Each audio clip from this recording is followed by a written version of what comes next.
Pagpalang araw sa lahat, guys. First time kong gagawin to. Kasi di ba ang ginagawa ko po, lagi po ako nagre-review ng motor. Ngayon, first time ko magre-review ng sapatos.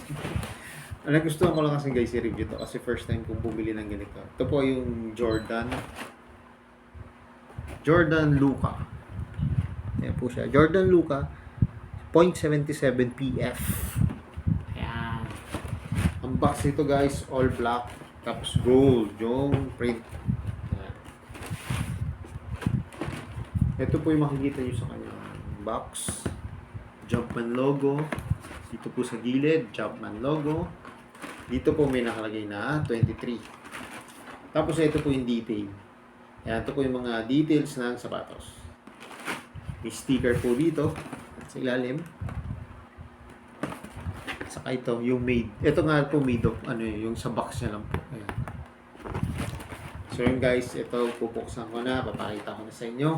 Ito po yung Jordan Luca 0.77 PF na ang kulay niya po ay gray vapor green. Bilok ko natin. Wow! Kita niyo naman guys, oh. Yung papel. Kita nyo, napaka-crispy ng papel. Guys, kita nyo yung papel na may print na 23.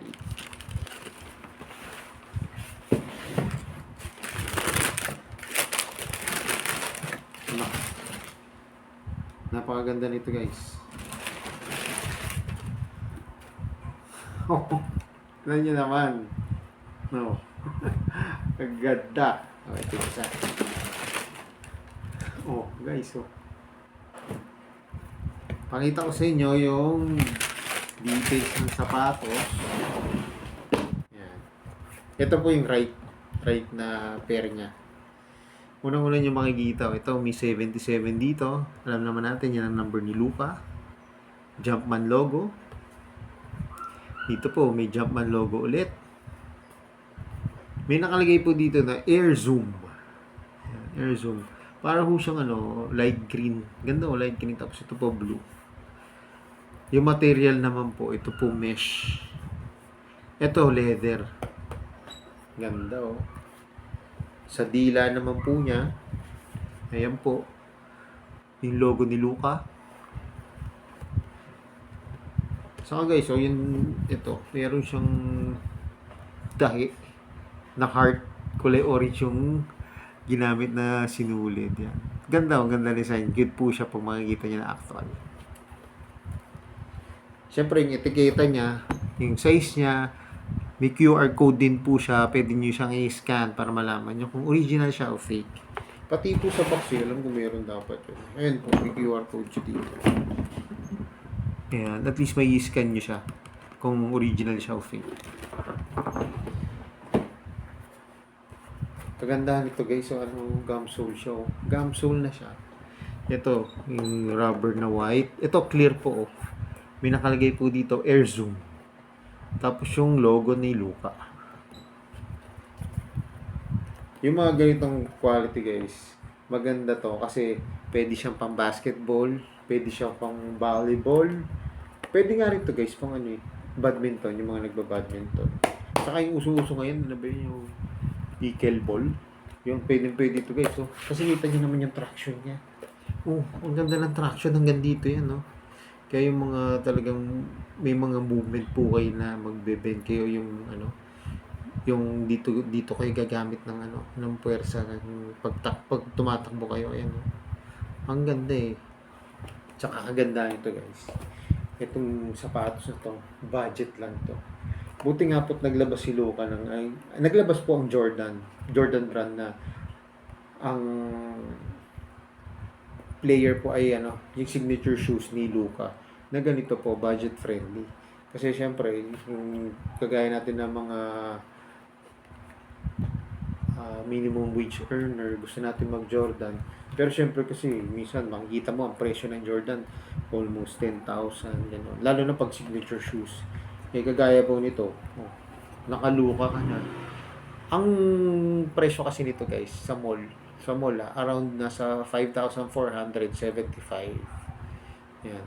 Pero syempre, pagka sa online, maghanap lang po kayo guys ng yung legit na nagbebenta po ng original. Makukuha nyo to guys ng mas mura pa sa 5,475. Mas mura siya. Minsan kasi makukuha nyo to sale siya ng 60%, 50%. Oh, 'di ba?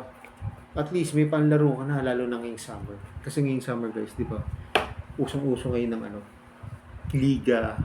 Saka syempre maraming gala. Yan, pwede to. Saka guys, dito sa kanyang solo, may nakalagay pa dito. Ayan, Jordan. Ang ganda. Lalo na guys, to pag makikita nyo ito na actual. Yan. Ganda pa. Kasi low cut. Di ba magandang panlaro po mga low cut? Kasi siyempre dati, old school. Pag old school yung mga high cut. Eh ngayon po, di ba, nauusin ang mga low cut. Para siyempre mabilis yung takbo. Tapos yung ankle nyo. Yan, nakakahinga, nakakagalaw. Pero siyempre iba naman po, mas prefer nila yung high cut kasi nga para suporta sa ankle. Pero para sa akin, yung nga po, yung mga ganito, maganda na ho to, low cut. Saka yun, ang gaan niya. Guys, ang gaan no? Wala akong masasabi. Ang gaan. Saka yung traction niya nga. Pwede to guys sa outdoor saka indoor. Yung mga sa tabla, pwede to. Tapos yung sa outdoor, yung mga sa bato. Yan. Pwede to guys. Napaka makapit nito. Lalo na kung mahilig kayong maglaro lagi. Siyempre ngayon karamihan naglalaro sa outdoor eh. Pwede kang ganda nito guys. Pwede to sa outdoor.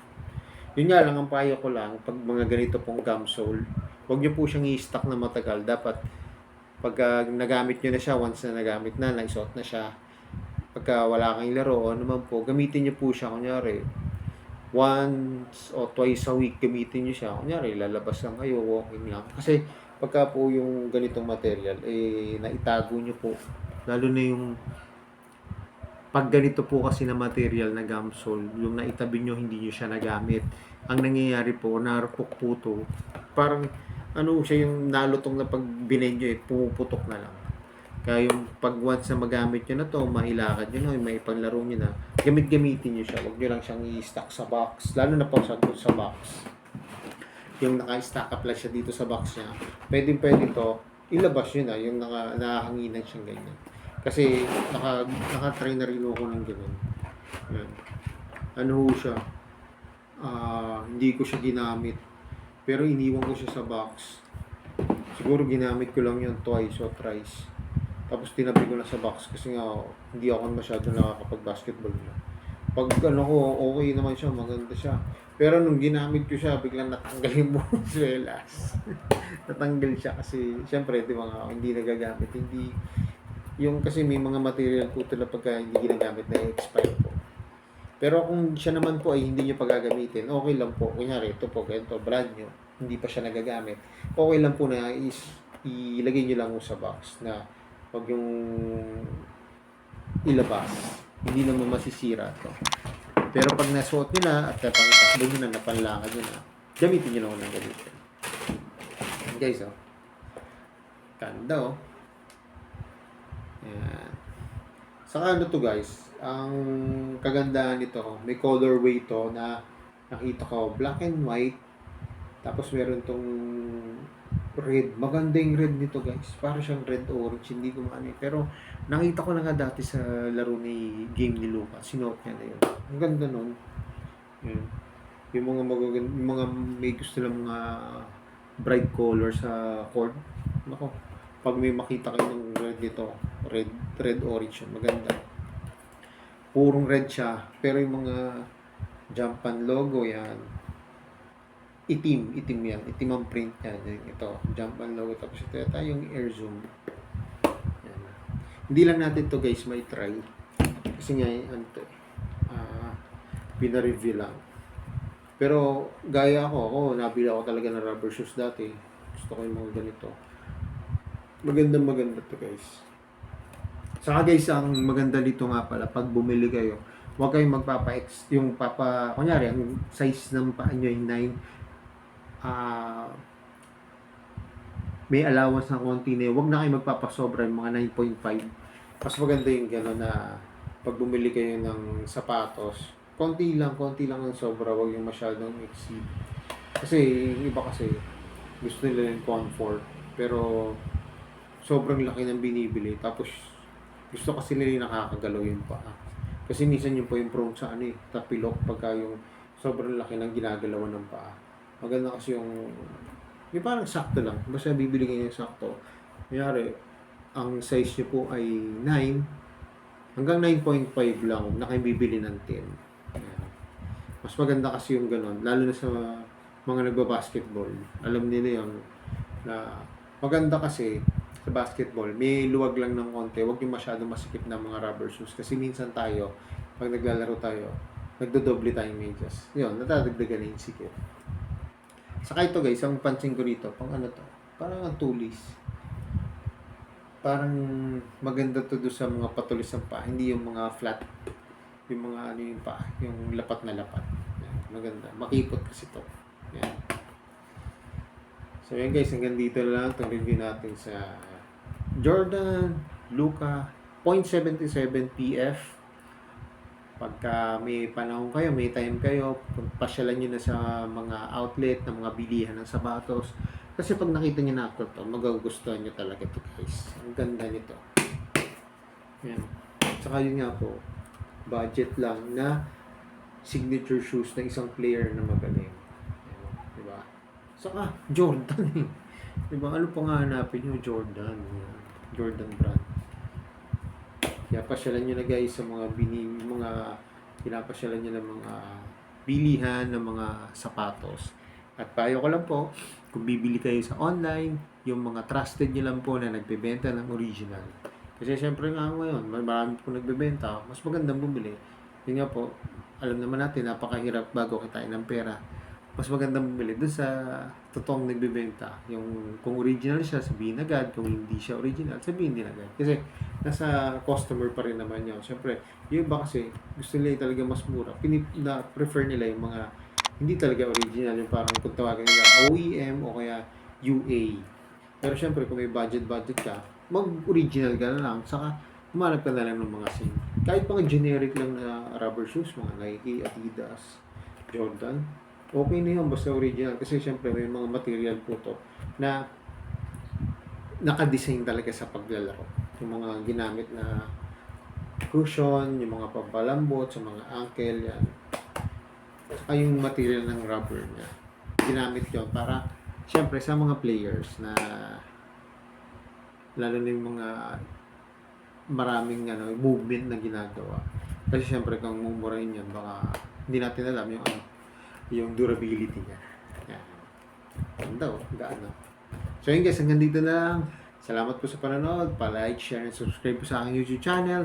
At abangan nyo po yung aking mga gagawing vlog sa motor, sa kahit ano man po, sa sasakyan. Yan. Minsan po kasi gusto ko rin mag-vlog po ng sapatos. Lalo na po ngayon kasi nga busy ngayon.